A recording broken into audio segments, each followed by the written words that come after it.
Ардақты оқушылар, құрметті ата-аналар, санаулы сәттерден кейін біз жаңа сиыр жылына қадам басамыз. 2020 жыл еліміз үшін тарихи оқиғаларға толы болса, біздің мектебіміз үшін де атаулы жыл болды.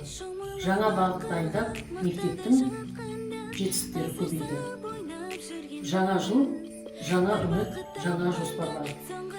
Сіздерге жаңа жетістіктер мен кәсіби табыс тілеймін. Құрметті оқушылар, мынау жаңа жылда пандемия індетінен тез арылып, мектеп қабырғасына келгендеріңді қалаймыз. Себебі біз сендерді өте қатты сағындық. Жаңа жылда жаңа жетістіктер болсын. Білім жолында шығатын шыңдарын бағындыра биіктерің көп болсын. Отбасыларымыз амандық, еліміз аман, аспанымыз ашық болсын. Жаңа жыл құтты болсын.